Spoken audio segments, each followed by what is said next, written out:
These are all about the gnarly rides and epic sales.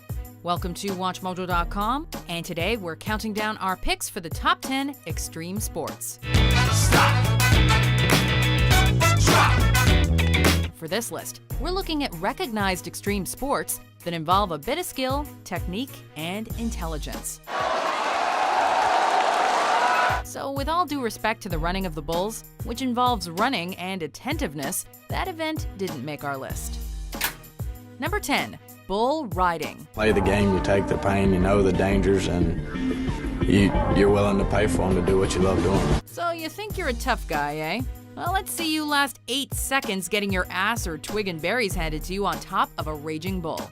Some people get their kicks by running away from such beasts. But whether you're an American rider or one overseas, there's nothing quite like the intensity of preparing for and executing this challenge. You step off of one of those bulls, you're 10 foot tall and bulletproof. It takes a certain breed to sustain this kind of lifestyle. And while people flock to events to see bull riders do their thing, there's not much they can do when the bull hits the fan. And then all of a sudden, going from perfect to horrible.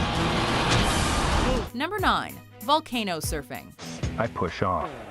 Moments later, I'm ass-turning down the pumice. The advent of this 21st century extreme sport has been credited to Zoltan Istvan, and it involves a bumpy ride to the dark side of an actual volcano.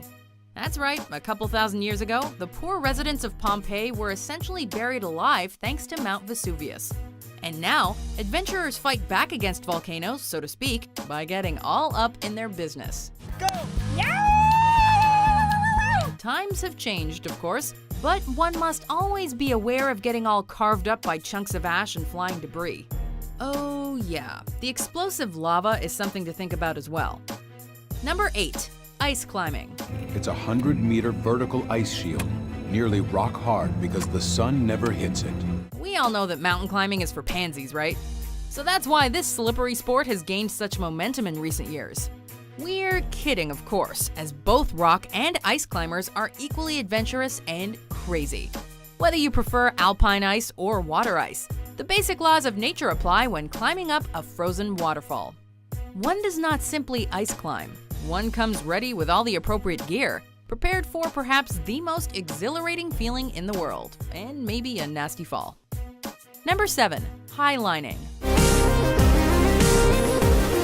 Some of you may already highline on a daily basis, but probably not quite like this. My name is Philippe Petit. I'm a wire walker. Featured in the 2015 film The Walk, highlining is the form of slacklining that is done at challenging heights. This sport requires some intellect when setting up the anchor points, and of course, one must be in tip-top shape and be able to focus too, as the ultimate fail would be plummeting to your certain death. It's only been since 2010 that slacklining has really become popular, particularly in the form known as tricklining, and it builds on the examples of past high-wire artists for more creative expressions of freedom. Number 6, skateboarding. Alright, so skateboarding probably doesn't seem that extreme these days. At least not if you're at the Bart Simpson it's faster than walking skill level.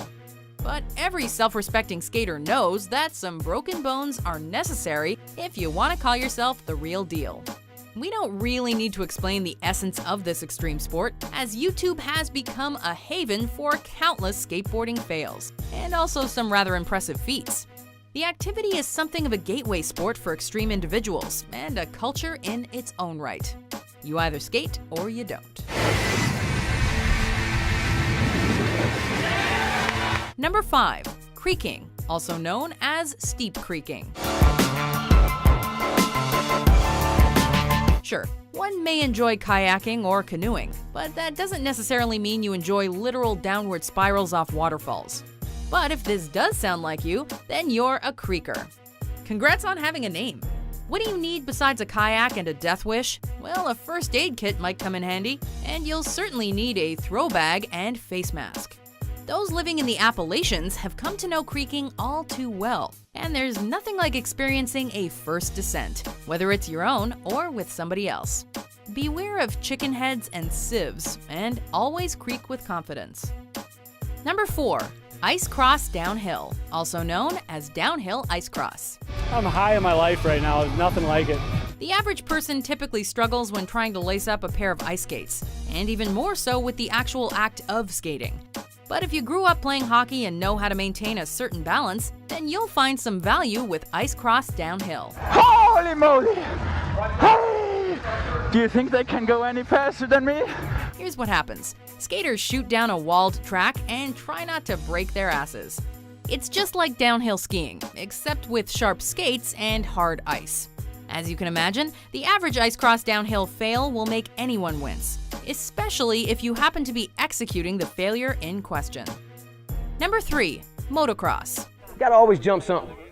Speaking of ice, the one and only Vanilla Ice once reigned supreme in this extreme sport, as he was reportedly a 3-time Grand National Champion in Dallas. Go Ninja, go Ninja, go! Go Ninja, go Ninja, go! You could say that motocross was the next step up for skaters during the 80s, along with BMX riding.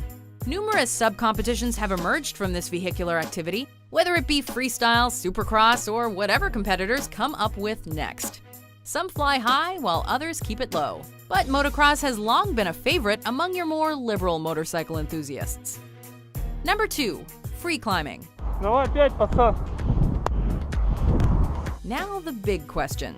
Are you an aid climber or a free climber? Not sure? Well, if you're the former, you'll need some help reaching your destination. But if you're the latter, then you're on your own.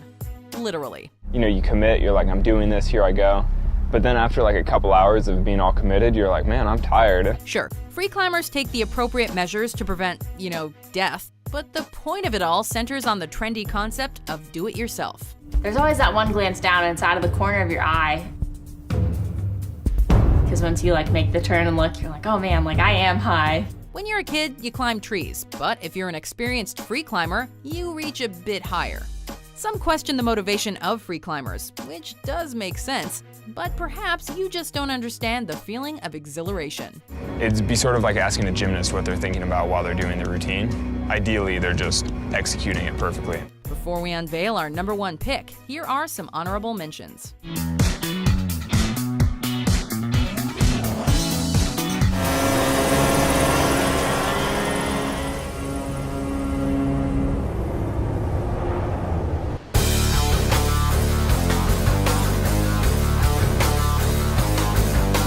It feels good to be out here, to be back on the trail, making miles. Number 1, wingsuit flying, also known as wingsuiting. If you're too scared to skydive or base jump, then you definitely won't be wingsuit flying. With the suit itself emerging in various forms since the late 90s, one may actually transform into a Birdman, a Batman, or even a squirrel, depending on your stylistic preferences while practicing this sport. Of course, a parachute will be needed for a safe landing, and you may also need a hefty set of balls or a sturdy pair of ovaries. With the arrival of jet-powered wingsuits in recent years, there's no telling how this extreme sport will evolve for space oddities in the coming decades.